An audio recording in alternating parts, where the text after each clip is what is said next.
Let me show you a couple of things in regards to how you can build a wireframe using Figma.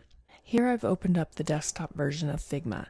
If you're using the online version, it really looks exactly the same. This time what we're going to do is we're going to create a new design file. I'll go ahead and select this to create a new design file, and it's going to open up a blank document for me. In Figma, the tools exist up here along the top. We have a move tool, and any tool that has a small arrow pointing down has sub-tools underneath it. So we have move and scale here.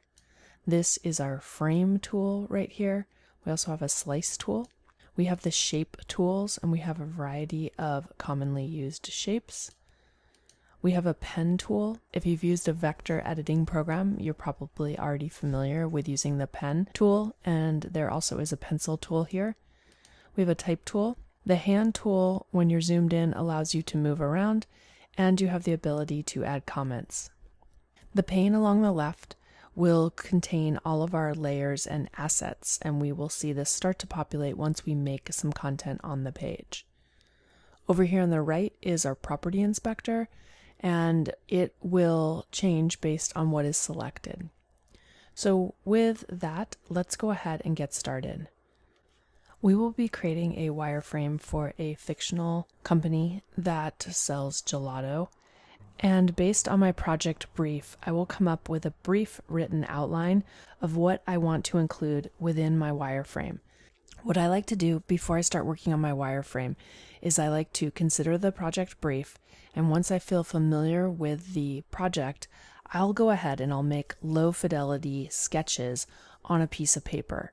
These will help me to get my ideas out and allow me to consider any sort of content blocks that I want to include along a page. Once I've done that, I'll usually make a bulleted list that just shows the hierarchy of what I want to include on that particular page. So for the project I'm going to be working on, I went ahead and put together a list of the various content blocks or the sections that I want to include along my page.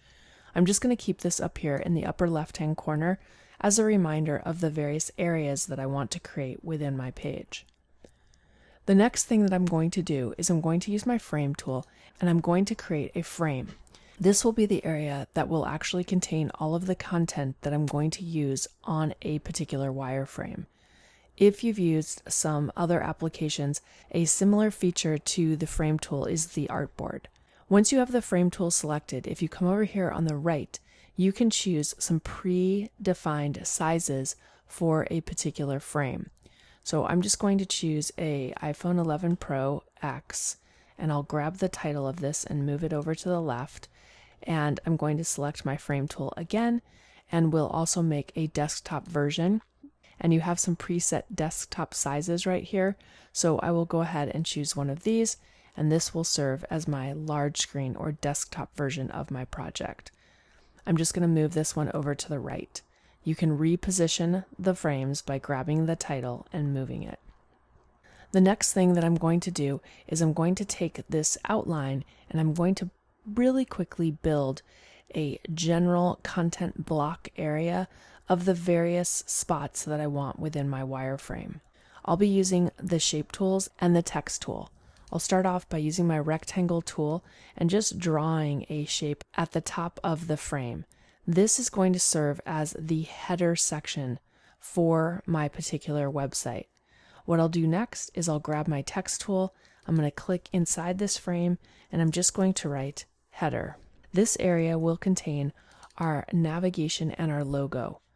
With the text selected by double clicking, I'm going to come over here to this property pane and I'll increase the font size to 24. So this is easily read. Now that I have the text there, I'm just going to move it to the left-hand edge and I'll center it within the block.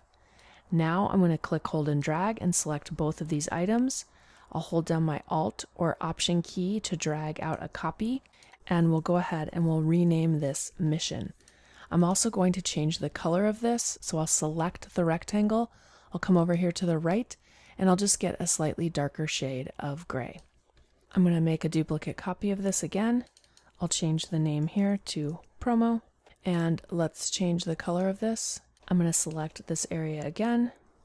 I know that the monthly flavor section is going to take up a little bit more room, so I will just extend the rectangle down a little bit, and then I'll just grab the text and center this.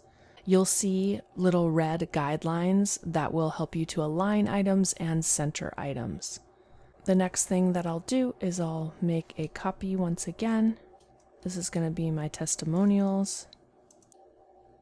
And we'll make another section for our locations and map area. And then I'm going to have an invitation for the user to sign up for the mailing list.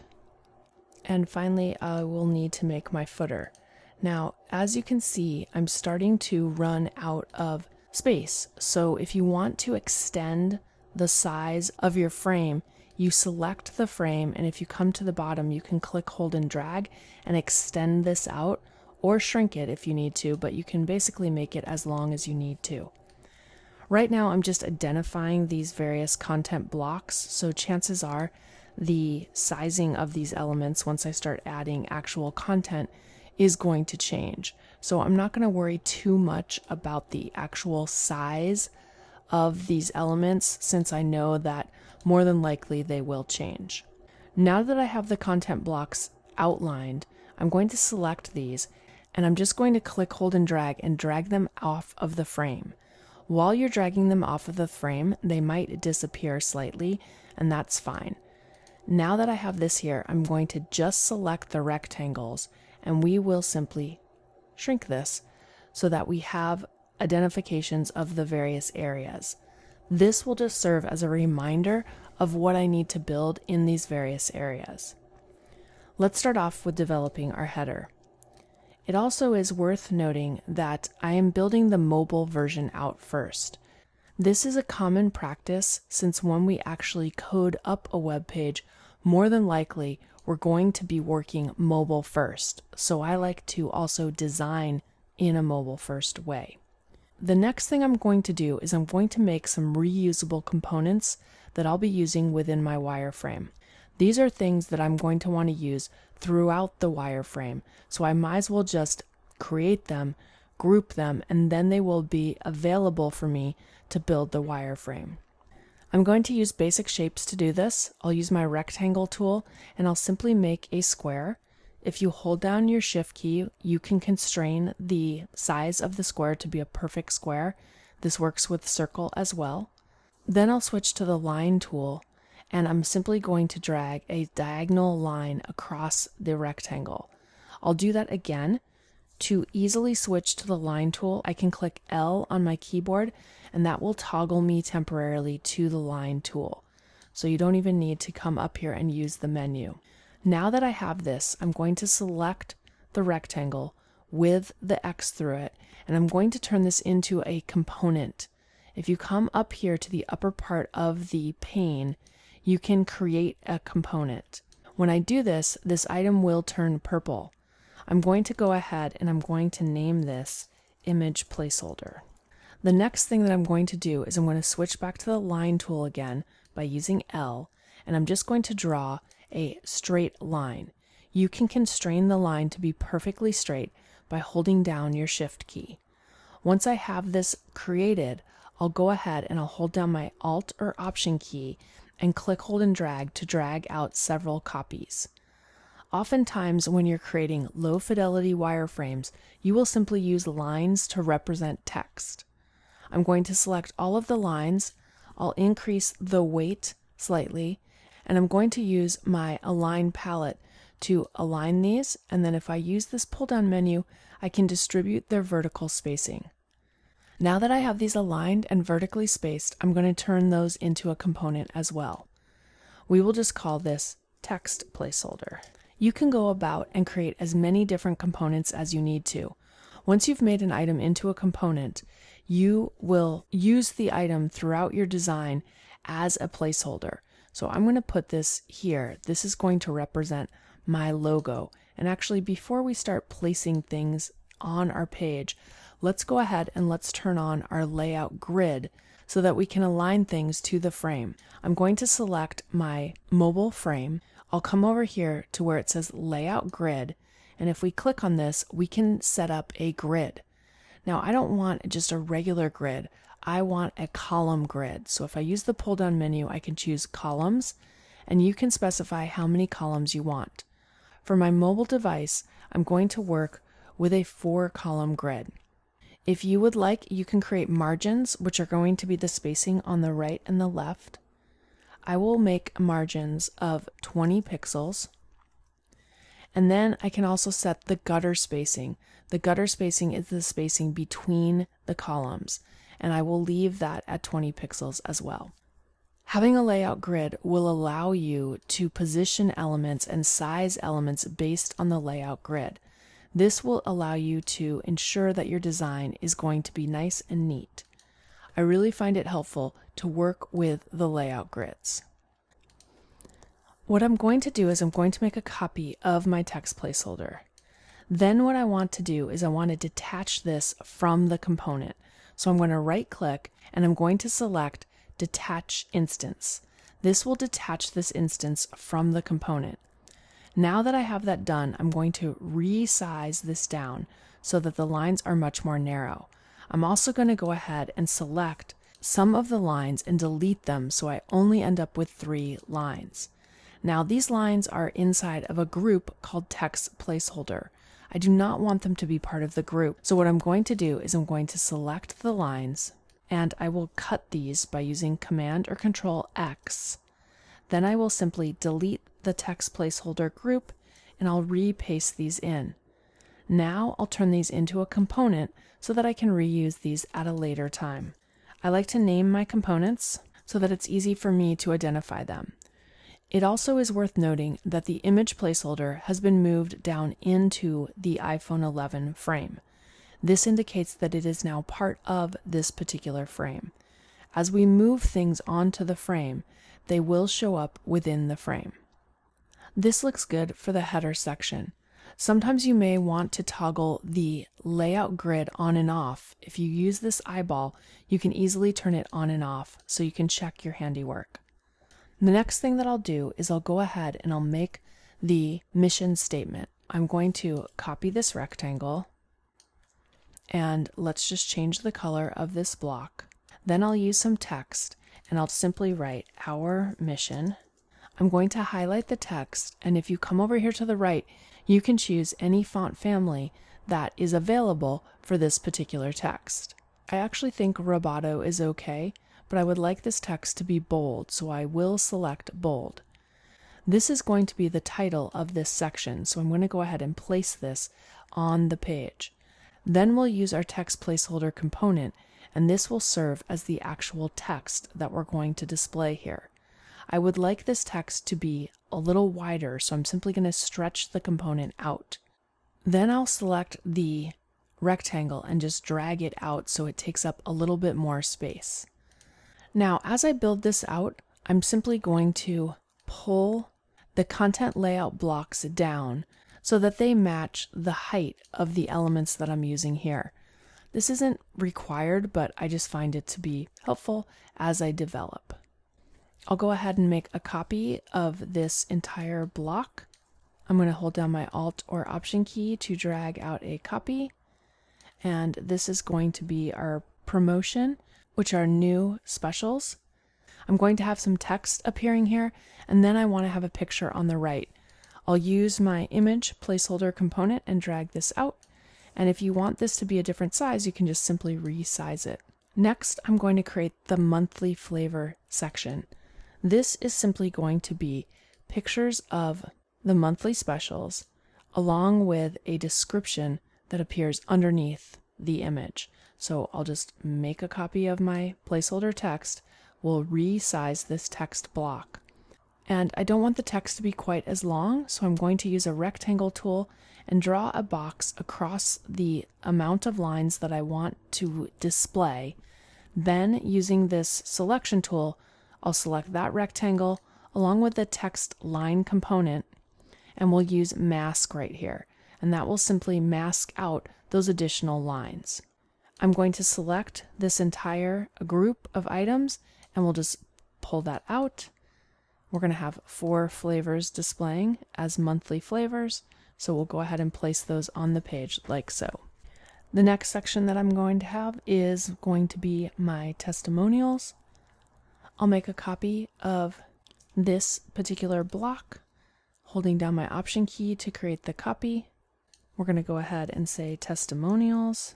And for the testimonials, I'm going to use a picture. This picture is going to be a little bit smaller.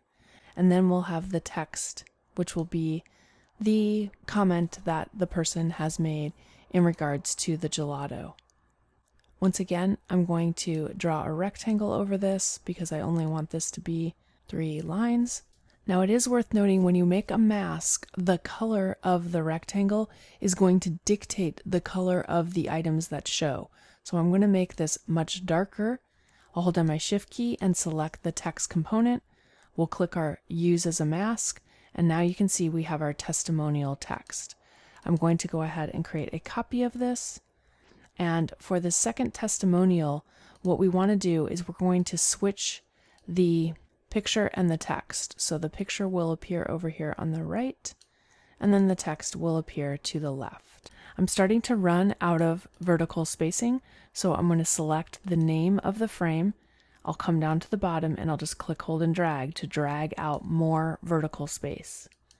The next thing I need to do is create my location and map section. So we'll go ahead and drag out another rectangle block. I can change the color of this, and we are going to make the image much wider in this particular section, and then the text will be more narrow, and we'll change this to say locations. And so this will list the locations and it will show a map. Then I'm going to make a copy of this, and this will be our call to action. We'll just say something like join our mailing list. I'm going to get rid of the text box altogether, and for this we will simply draw out a rectangle, and then to the right of it I'm going to use my line tool and I will just make a line, and this will just be some text that says join our mailing list now. Because I'm working on the low fidelity, I'm not too worried about the actual text content. That will come soon enough, but right now I don't need to worry about that too much. And let's just change the background color of this. And now we're ready for the footer. So I'm going to make a copy of this rectangle. And I know on the footer that what I would like to do is show some social media icons. Now, normally when you're making wireframes, you don't worry too much about including imagery. But I do like to include the icons because I think that they are helpful to have. So let me show you where you can easily get social media icons. If you go out to your browser and if you search for social icons Figma, a bunch of social icons are going to appear. You can click on any of these links to browse and see what the social media icons look like. So if we go to this one, it's going to show me these. And once you find social media icons that you like, you'll click duplicate. It's going to open up the online version of Figma, and the social media icons are going to appear within this window. Now I would like these to appear in the document I'm working on, so I'm simply going to select all of the social media icons that I want to use. I'll just select all of the bottom ones right now. I'll click copy. I'm going to toggle back to Figma. And now that I'm back in Figma, I'm simply going to hit paste. And as you can see, all of the social media icons have been pasted in. They automatically come in as components. And then I can simply click on the ones that I want to include and place them down here in the footer. You can also resize these if you need to. I'm going to select these 4 icons, and I'll use my align palette to align them, and then I'm going to use my distribute horizontal spacing to distribute them. And we are going to place these in the middle and at the bottom of the frame. I'll also make a copy of some of the text, and this will just be some footer information that we want to include on our page. Now my frame is slightly larger than it needs to be, so I'm going to use my keyboard shortcut of Command or Control- to zoom out. I'll select the frame, and then I'll simply snug this up. Sometimes you might notice that you move content when you snug up the frame. If that happens, simply undo by using Control or Command Z, and then go ahead and make sure that when you grab the bottom of the frame, you hold down your Command or Control key, and now you can resize the frame without affecting any of those elements. If we select the frame and turn off the layout grid, you can see what my wireframe looks like. This is a simple representation of what I envision this page to look like. We get an idea of where I'm going to place images and where I want to place text. Obviously, I'm going to need to refine this and make more of a high fidelity wireframe once I am done with this process, but this is how we start working with the wireframes. It is possible to make the high fidelity wireframes using Figma as well. You can do things like add any sort of colors, add actual images, you can be using actual text, and that is eventually where we would want to go. It looks like I removed my text right here, so let me just hold down my Option key and put that back in place. Great. All right, so now that we have this basic mobile wireframe done, it's time to move on to the large screen wireframe. Many of these elements are going to be the same, so you can simply copy them from the mobile version. Don't forget to hold down your Option or Alt key when you make a copy, and then you can change the things that you need to change. For me, I am not going to have the hamburger menu appear at the larger screen. I'm going to have text links that appear. So I'm just going to once again use my line tool and place these on the low fidelity wireframe. I will create several copies of these that are going to serve as the navigational elements on my page. It is perfectly fine if you know what the pages are going to be called to actually use actual text, so you don't have to represent all text with lines. If you know what the text is, I would just recommend using the actual text. So for instance, instead of using these lines, I could simply grab my text tool, and if I know what these are going to be called, I could fill them out with the actual text. The Align palette will definitely be something that you'll find to be extremely useful because you can not only align elements but also distribute elements. The more details you can include in your wireframe, the easier it will be when it comes time to actually build your page out. Because I have more horizontal space, I'm going to create multiple columns for my large screen. I don't need all of these static columns. And I might even want to change the way that this looks a little bit. I'm going to make this take up more space. And let's go ahead and click on desktop and set up a layout grid so I can align things. Once again, you can create a layout grid. I prefer to work in the columns. And for this larger grid, I'm going to make a 12 column grid. I will have my margins be 20 pixels as well as the gutters. I'll close this up. And now I can make sure that the elements are aligning to the grid that I've established. You might find as you go ahead and build out the larger screen that you can start from the elements that you've been using on your small screen, and then you can just modify them as needed. Since I have a lot more space available, I'm going to scale up the imagery and even the text so that it has a more prominent design and will show up. I'm going to select the desktop frame. I'll use my Command key and pull down, and let's just move all of these icons away. If I'm not going to use these, I could really just delete those. I don't need them anymore.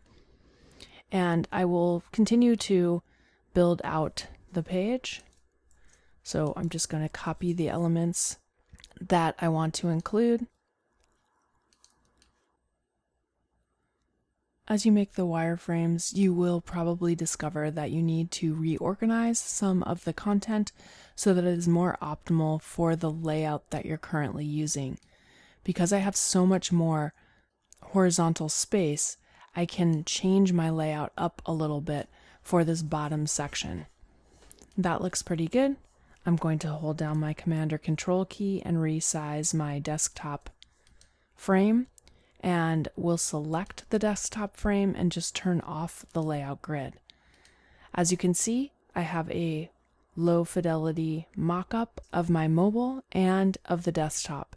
If you select any of these frames, you can go ahead and click this play button, and Figma will build a preview of this element. It actually gives you a really good idea of how this element is going to work on a particular device. You can scroll through and check it out. In order to get out of the share view, you can click the F to go back to the Figma screen, find the document you're working on, and simply double click on it.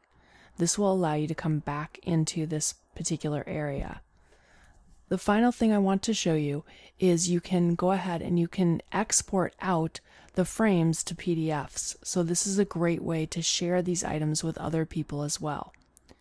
In addition, when you want to make notifications, you can use the comment tool, and the comment tool will allow you to make comments. When you post those, it will tell you the author and then what the comment is. This can be helpful because you can add as many comments as you want, and you can actually dock them to specific places within your wireframe. I find this to be helpful not only to others, but also just as a reminder when I'm working by myself. Hopefully this has given you an overview of how you can use Figma. This is just one of the many applications that you can use to create wireframes for your website.